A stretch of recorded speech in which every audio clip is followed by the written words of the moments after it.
A mysterious death, possibly a tragic accident. Another theory is suicide, while some observers are convinced this very public death in central London was an act of murder. The victim, a man of wealth, power, and intrigue.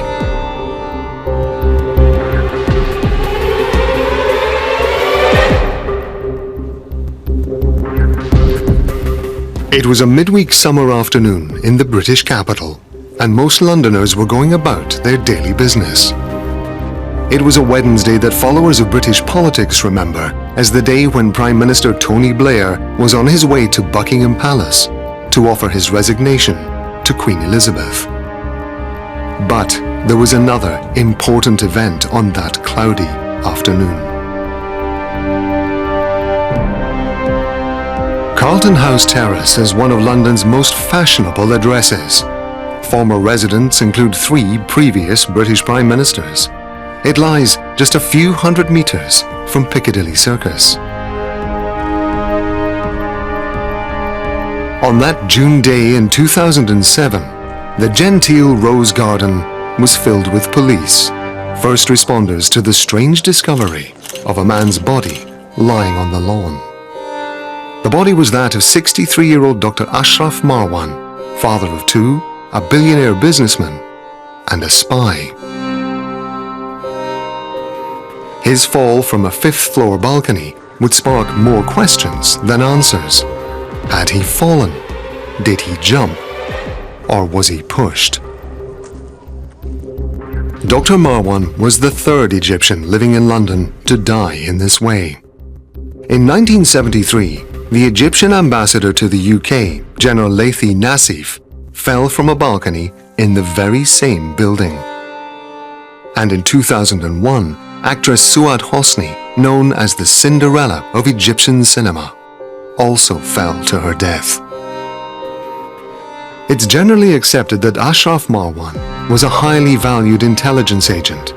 But what is in dispute is whether he was working for Israel, for his native Egypt, or both.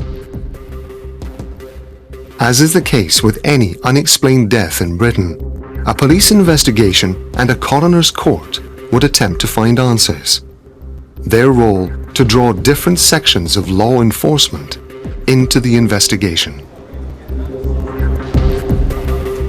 التحقيق يتم ببريطانيا بعكس الدول الأخرى التي تعمل في قوانين مكتوبة أو قانون مدنية. القانون العام الكومن لو في بريطانيا يقسم طريقة التحقيقات، يعطي الجهات الأمنية البوليس، وفي العاصمة لندن هناك جهاز شبه مستقل يسمى المتروبوليتان بوليس، يعني أمن العاصمة البريطانية، وهو المسؤول بالتعاون مع مكتب التحريات المعروف نيو سكوتلاند يارد. In Britain, there's a strict police protocol when arriving at a suspicious incident. It's essential that evidence is preserved, clues that may be of value later in the investigation. Once they attend the scene, they should seal the area. So there's 2 areas to seal here. One is where the person has fallen, so that entire area should be sealed because there may be important evidence. Secondly, the apartment from where the person has fallen, that area needs to be sealed as well. And it's very important that these areas are sealed because of forensic detail. يعني ليس هناك قاضي تحقيق كما يرد في دول أخرى يأتي إلى الموقع. هناك الشرطة تصل إلى استنتاج معين بناء على الدليل والقرائن والمعطيات، تأخذ قرار من قبل النائب العام توجيه أو عدم توجيه التهمة. There were 3 immediate explanations facing the police: an accident, suicide, or murder. In some cases, the cause is obvious, and as evidence mounts up, police attention is drawn to a single conclusion. Absolutely, the police quite frequently can do that.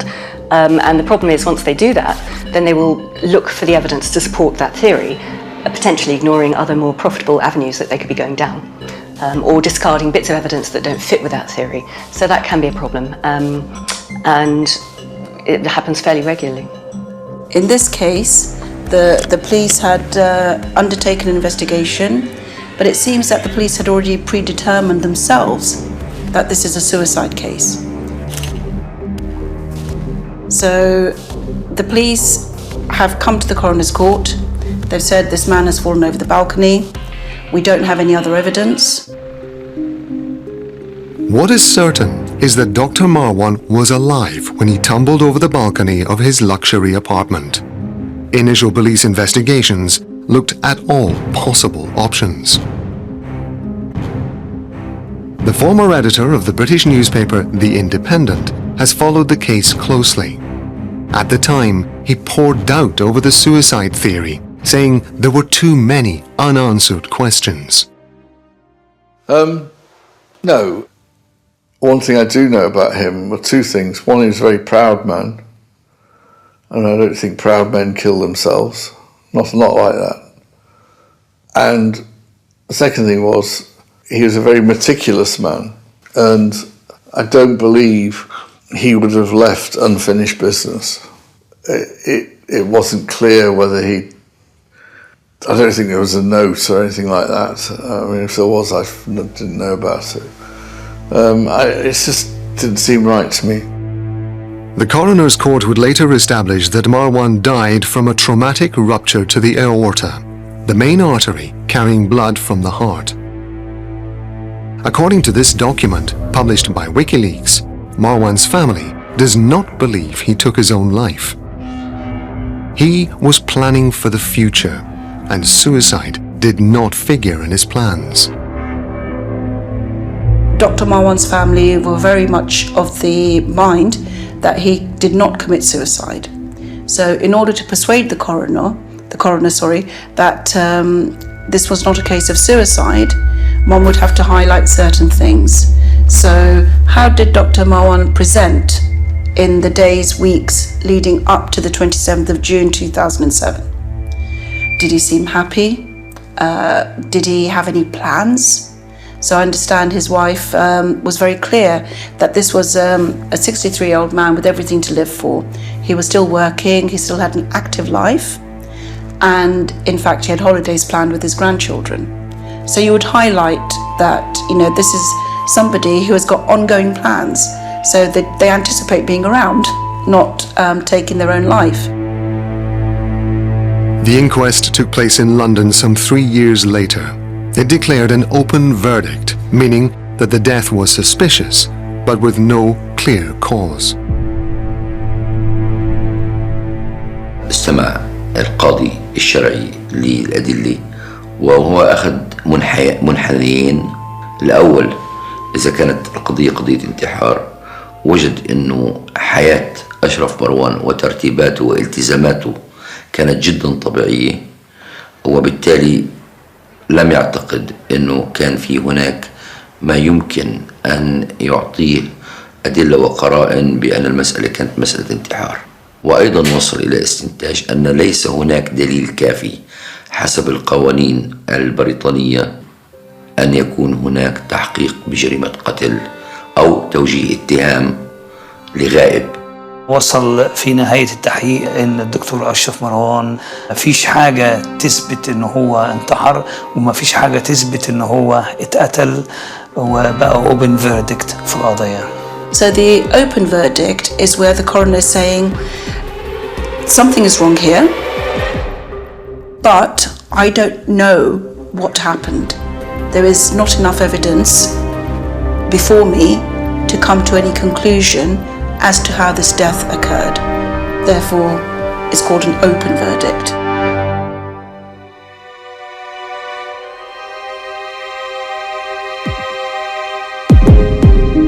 Some 40 years earlier, Ashraf Marwan married Mona Gamal Abdel Nasser, daughter of Egypt's then president, Gamal Abdel Nasser.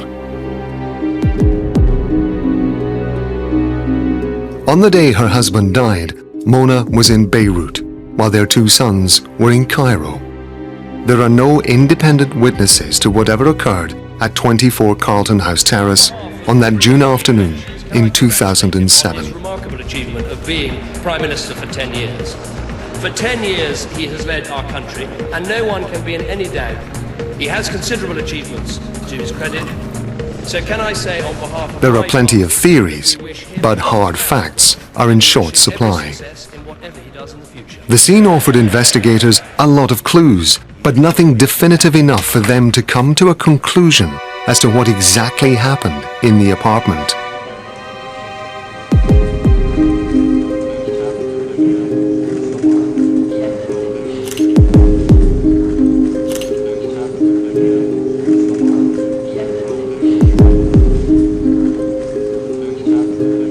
Ashraf's life and death were equally enigmatic, both filled with incomplete details and half-answered questions. Just who was Ashraf Marwan? Only those who were closest to him can genuinely answer the question. One British journalist succeeded in contacting Marwan's family.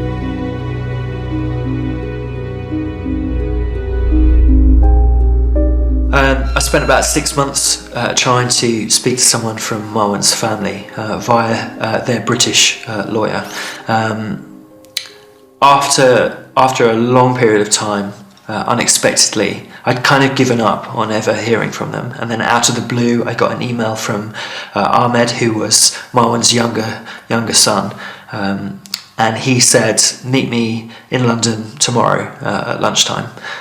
So of course I raced there the next day. He was smoking and very thoughtful in his answers. He took a long time to answer every one of my questions.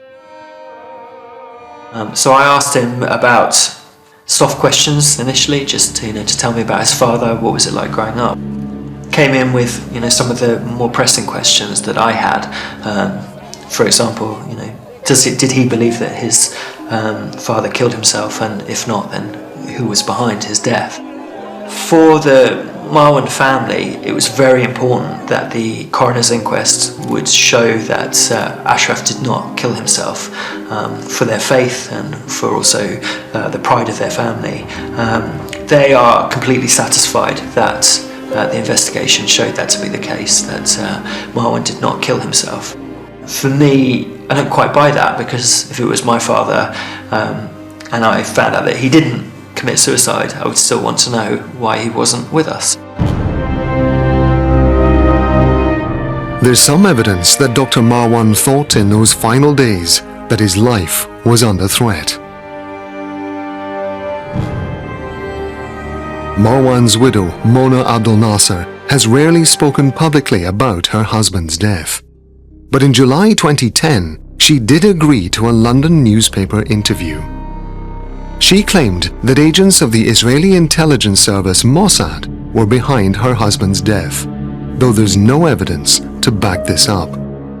She said that her husband feared for his life, believing that assassins were coming after him. And she categorically ruled out the possibility of suicide, saying they were a happy couple with everything to live for. She told the paper that, quote, "There is no way he killed himself. It is so painful to think about one's husband being thrown over a balcony." So who were Ashraf Marwan's enemies? Might the answer lie in Egypt, where it's been claimed the Egyptian businessman was spying for Israel?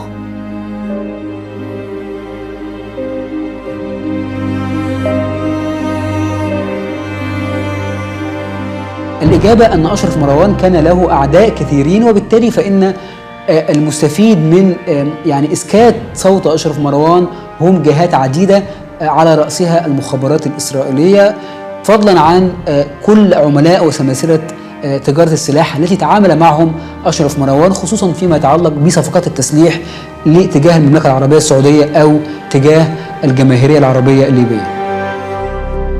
It's known that Marwan became exceptionally wealthy through his business dealings.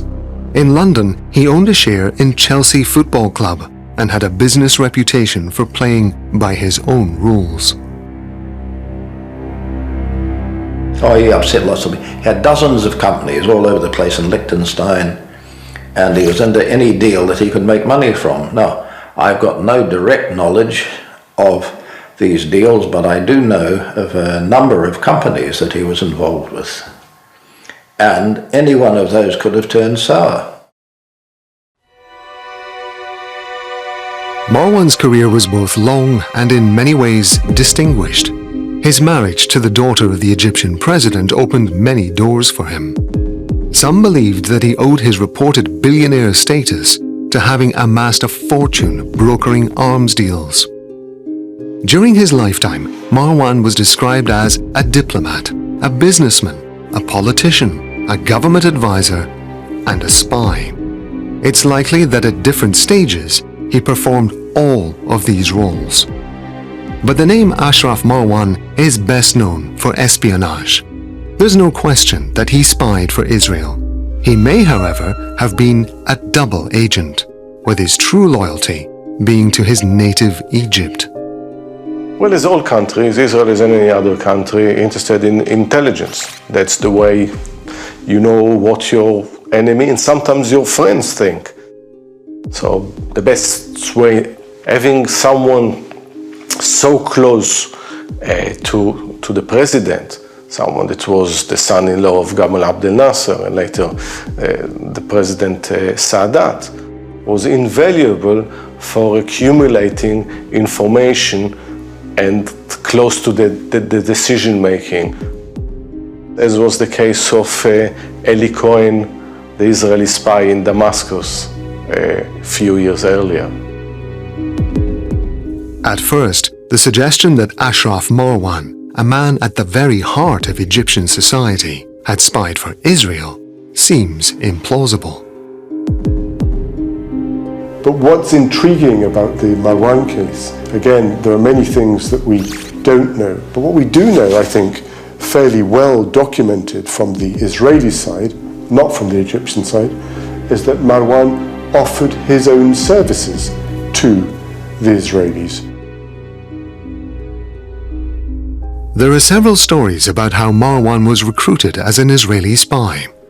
One comes from Yuri Bar Joseph, an author who's written extensively about Israeli intelligence. In 2016, Bar Joseph published The Angel, the Egyptian spy who saved Israel. This account of Marwan's life says he was codenamed The Angel by Israeli intelligence. The book claims that Marwan phoned the Israeli embassy in London, offering his services. After being initially rebuffed, Marwan and a senior Mossad agent agreed to meet.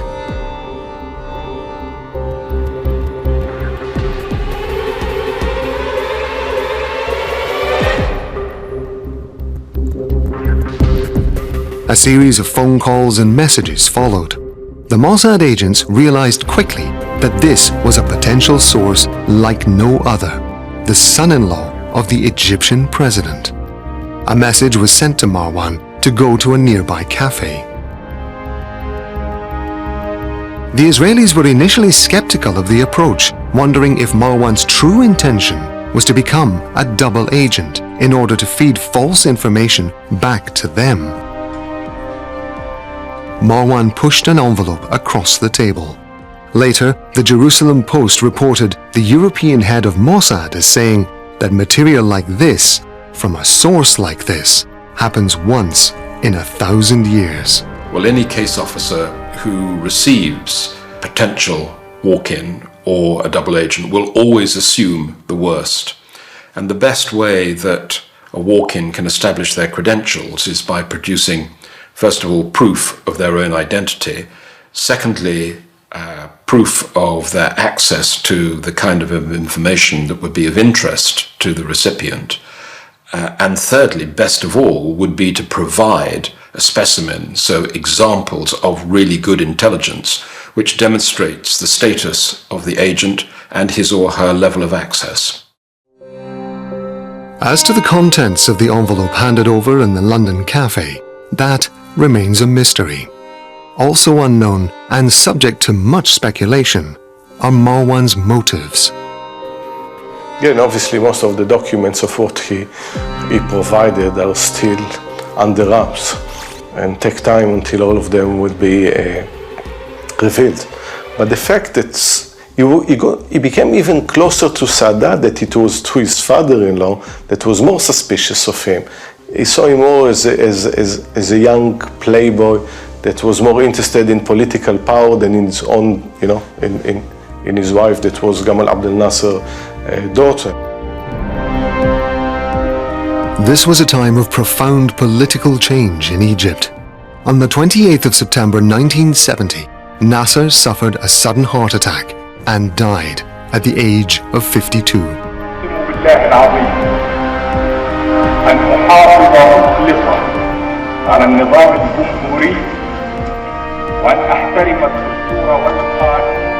He was succeeded by Anwar Sadat. This could have spelled the end of Ashraf Marwan's position at the heart of government and influence in Egypt. But instead, he grew close to Sadat, shielding him from political opponents and earning trust along the way.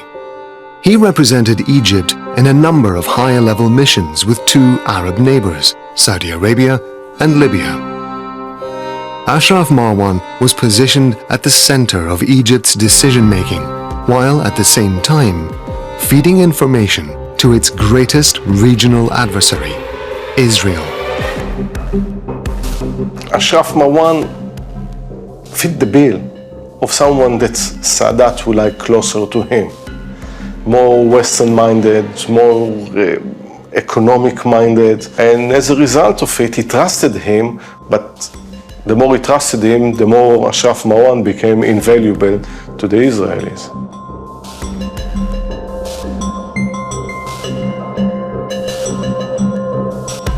Coming up in part 2, arms dealing, political maneuvering, and spycraft.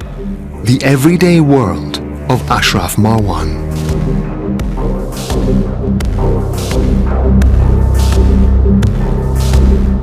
Marwan was a man that lived high on promises. He took many, many fees and disappointed a lot of people. And one of his business deals could have gone wrong, or he took money off people he should not have done, and there was an aspect of revenge.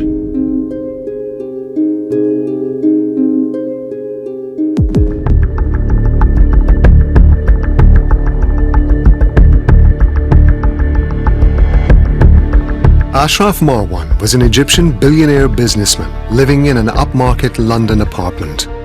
Married to the daughter of former Egyptian President Gamal Abdel Nasser, he appeared to have everything to live for. Marwan was also a man of secrets. It's known that he spied for Israel, but he may also have been a double agent, loyal to Egypt. Such questions came to an abrupt end when on a summer afternoon in June 2007, his body was found in the garden of the building where he lived. Did Marwan fall from his 5th floor balcony? Did he jump? Or was he pushed?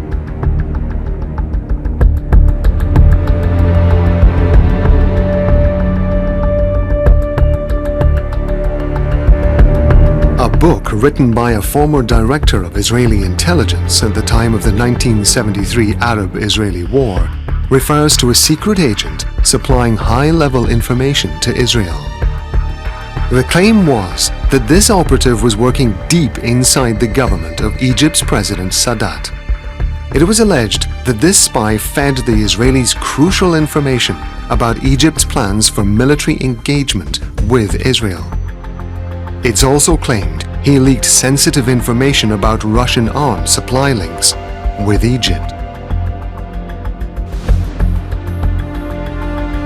Many believe that Ashraf Marwan was this agent, perpetuating a mystery that is still unresolved.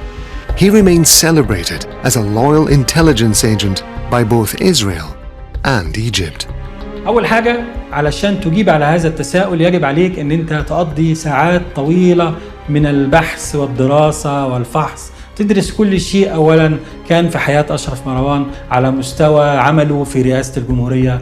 يجب أن تدرس ما هي المعلومات التي سلمها إلى دولة إسرائيل.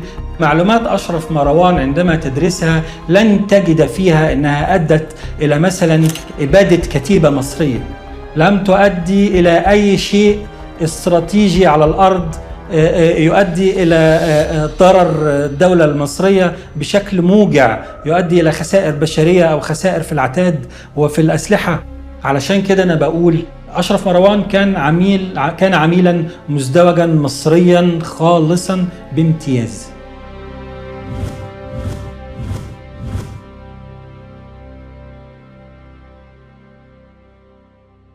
The most controversial moment of Ashraf Marwan's life as a spy came in October 1973, when it's alleged he tipped off Israel about an imminent attack by Egyptian forces.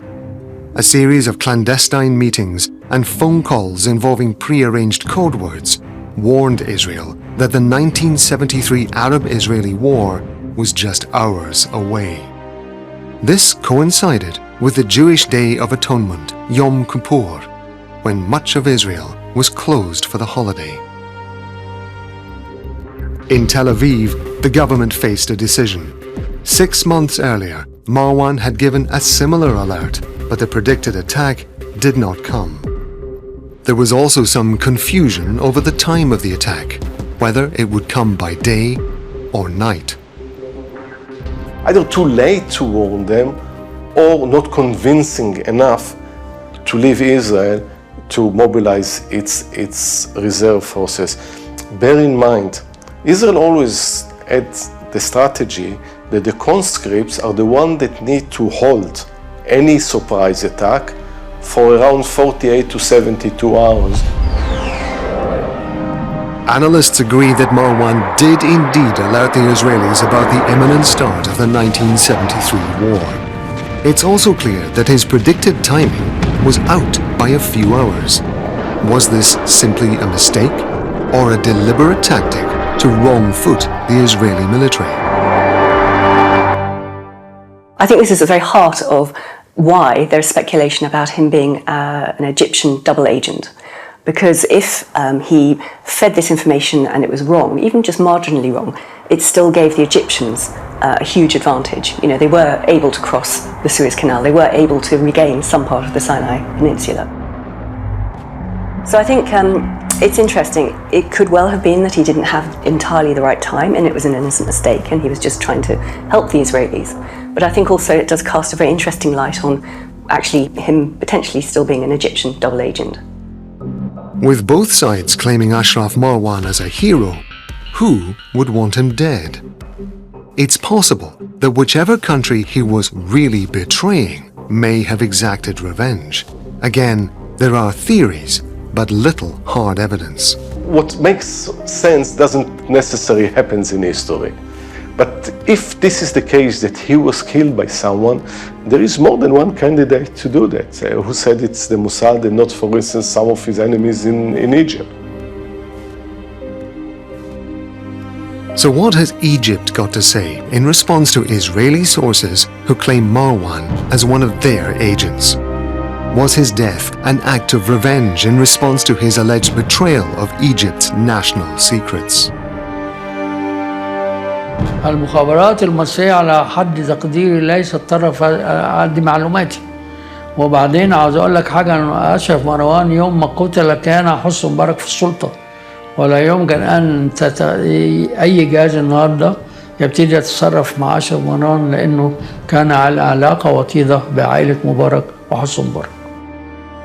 الرئيس مبارك قابله في سنة 2004 وعقب وفاته أصدر بيانا في 2 يوليو 2007 وألف شين ألف المصرية أصدرت بيان قالت فيه أن أشرف مروان كان عميلا مصريا خالصا، لكن لم يحن الوقت بعد لكشف الخدمات اللي قدمها لوطنه.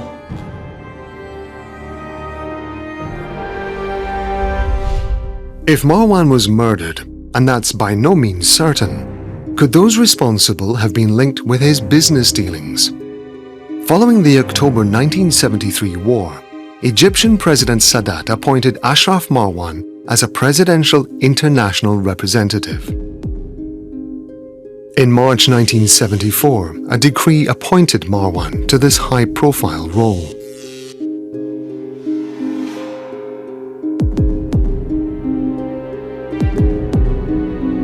It placed the newly appointed emissary in the same sphere as leaders of other powerful Arab countries. At this point, it's likely that Marwan entered the lucrative and at times murky world of military weapons procurement. بعد ما ترك السلطة المصرية وذهب إلى لندن، بدأ يستغل هذه العلاقات في تكوين ثروة عن طريق يعني أخذ عمولات من جانب الدول الأوروبية التي كان يستخدم منها سلاح إلى الدول العربية التي تربطه علاقات صداقة بزعمائها. In 1981, Marwan left Egypt and started a new life in London.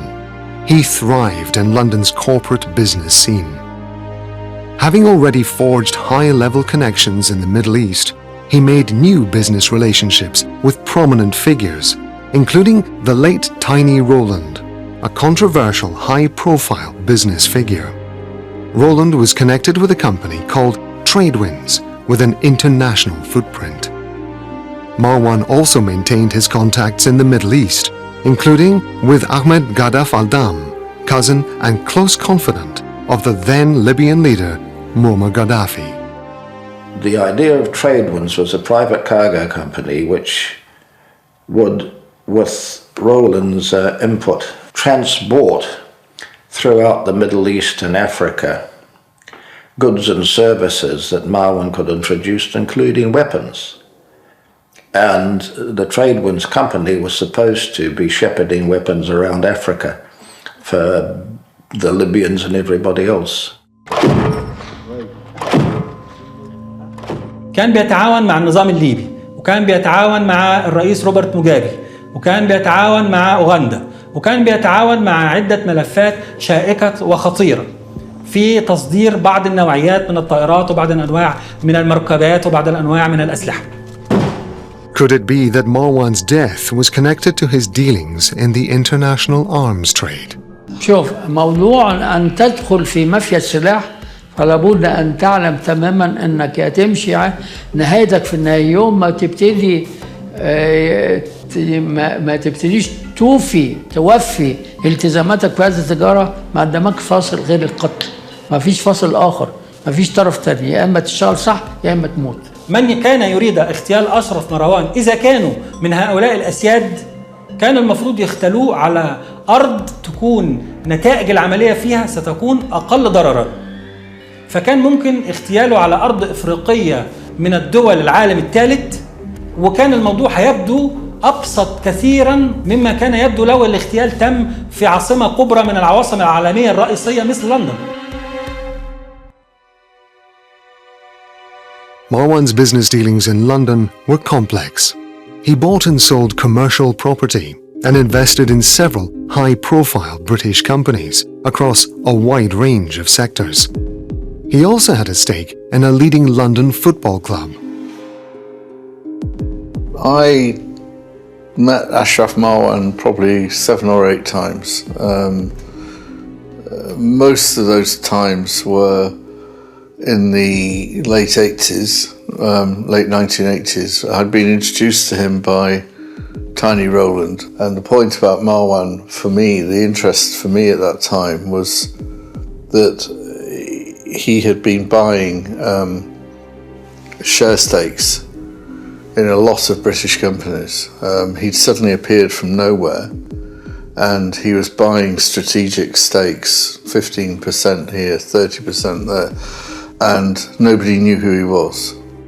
Well, throughout the 1980s and 1990s and from then on, Marwan was very active as a businessman in London. He had a huge number of properties and investments. He was a major investor in Chelsea Football Club and was involved in many deals with handling companies in the UK. In the early 1980s, Marwan was on the fringes of a high-profile feud between his friend Tiny Rowland and the Egyptian businessman Mohammed Al-Fayed.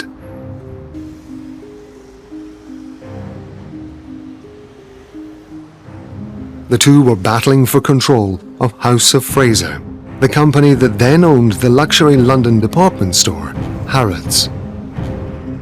Fayed feared Marwan because of Marwan's connection with the government in Egypt, and Fayed was an Egyptian. And his connections throughout the Middle East and the propensity for Marwan to do great harm, in the opinion of Fayed and others, should he wish to do so. Mohammed Al-Fayed had private detectives following Ashraf Marwan and Tiny Rowland all the time. They were like, Marwan and Rowland were like a partnership, and they were following Marwan and Roland. Meanwhile, Roland and Marwan had their own team of private detectives following Al-Fayed. And so everywhere they went in London, around the world, there were teams of private detectives following each other. In the end, the feud between the two tycoons reached its own natural conclusion. I think their feud, the Tiny Roland feud ended with Tiny Roland's death. Tiny Roland died quite a while ago of natural causes. He had cancer, I think, and he died.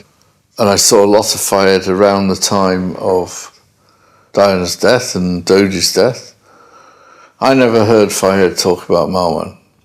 I think Marwan had become a rather forgotten figure, a rather lonely figure. He didn't have the same power he had before. In his later years, friends recalled a tall man, nearly 2 meters, immaculately dressed, with a mysterious air. Journalists spoke of his charm, but added that he gave little away. William Marwan was a man that lived high on promises. He took many, many fees and disappointed a lot of people. And one of his business deals could have gone wrong, or he took money off people he should not have done, and there was an aspect of revenge. Returning to Ashraf Marwan's final hours, they were spent in his luxury apartment in central London. Marwan lived in a very expensive and luxurious apartment building on Carlton Terrace. Carlton House Terrace is the London home for the British Foreign Secretary, and at the bottom of that is the Admiralty Arch, which is an enormous flat which is held by people in high position in government or deputy prime ministers. Given his background, those who followed the case closely are convinced that he was being monitored by British intelligence. Marwan was very well known to the intelligence services because they had a very good reason to keep an eye on him, because he was interfering in the body politic in the whole of the Middle East while he was domiciled in London. And why wouldn't they keep an eye on him? Because it was in their interest to do so. كارلتون هاوس تيرس، هذا المبنى اللي كان بيقوم فيه كان مراقب بالكاميرات، الطرقات مراقبة، الأسانسيرات كلها مراقبة، المدخل مراقب، كل أنواع المراقبة في هذا اليوم تم تعطيلها في تلك اللحظة. The fact that the CCTV cameras were not working that day certainly hampered any search for truth or closure. The issue of the CCTV has also been a subject of debate. In the UK, we have a huge number of very, very high number of CCTV coverage. Most people assume that every CCTV camera is on 24/7. So if you take this into context with the other issues, the fact that we are told that the CCTV was not recording, I would say, raises questions. Another question, which may give clues as to what happened on that June afternoon, is about Marwan's physical and mental health. دكتور أشرف مروان في آخر مرة شفته في نايس بريدج ما عرفتوش إن مش هو الدكتور أشرف مروان بحالته الصحية اللي الواحد متعود عليها، إنما كان ضعيف جدا، ماشي بعصاية، البدلة وسع عليه، فكانت صحته تدهورت في الأيام الأخيرة. If he was indeed in such poor health, would he have been physically capable of throwing himself from a balcony? In the context of this matter, it's very odd because you have a man a 63-year-old man who apparently has a neuropathy of his feet and cannot go into a bathroom unassisted. If you take that in conjunction with a high balcony, for a 63-year-old male with pain in his feet, how did he access the high balcony and how did he come to go over that balcony? زائد ان الجو في اليوم دون كان جو وحش جدا، هوا وزعبيب كبيرة جدا عشان حد يخرج بلكونة دي يعني شبه مستحيلة يعني. There's another question, one which some sources dispute. It's been claimed that Ashraf Marwan was writing a tell-all book, a memoir that his adversaries may have preferred not to see published. On the topic of missing evidence, there is also, of course, a lot of questions about Dr. Marwan having started writing his memoirs and audio tapes accompanying those memoirs. This would have been the full story of his life and who he'd worked for, perhaps, and it was a 3-volume work with 300 pages or something like that, apparently. So a substantial piece of writing that he'd been doing, as well as some tapes in which he'd dictated what he'd written. Now, nobody actually saw these memoirs, nobody heard the tapes, but apparently they existed. They were on the shelf in his apartment, and when the police arrived to cordon off the scene and went through his belongings, they were missing. So the question arises, were they removed? Did the police miss them? Or did the police lose them?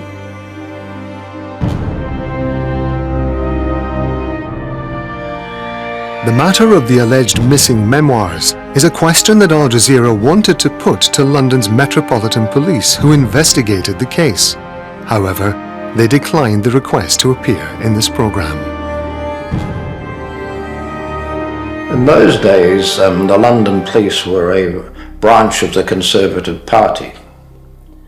And it's not the same now, but when you have a high-profile death that impinged on the government, then the Metropolitan Police would do their best to cover things up and manipulate.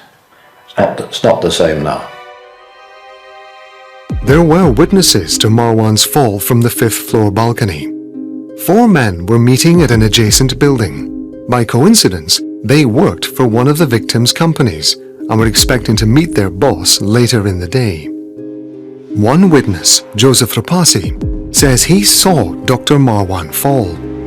Later, he claimed to have seen 2 men of Middle Eastern appearance looking from a balcony, but could not confirm if this balcony was at Marwan's address.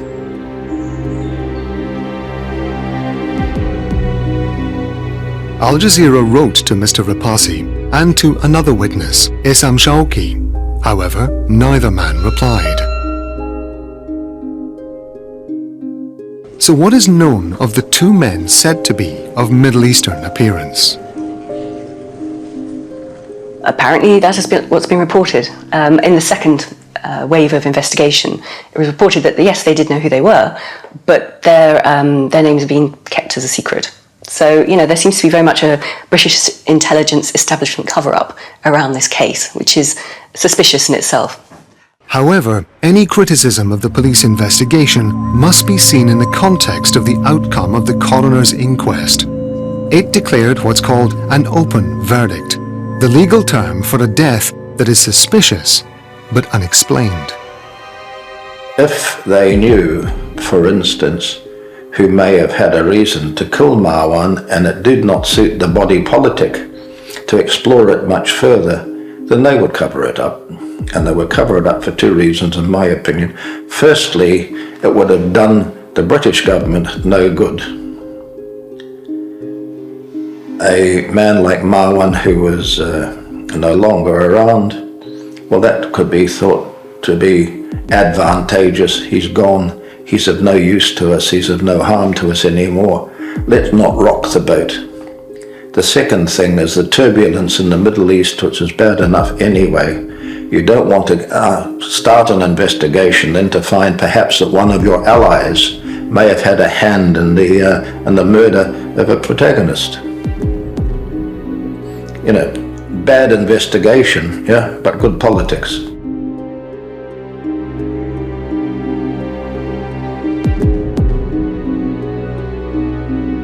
The life and death of Ashraf Marwan has all the plot twists of a gripping spy story. One reason why he's been the subject of several books, TV documentaries, and dramas.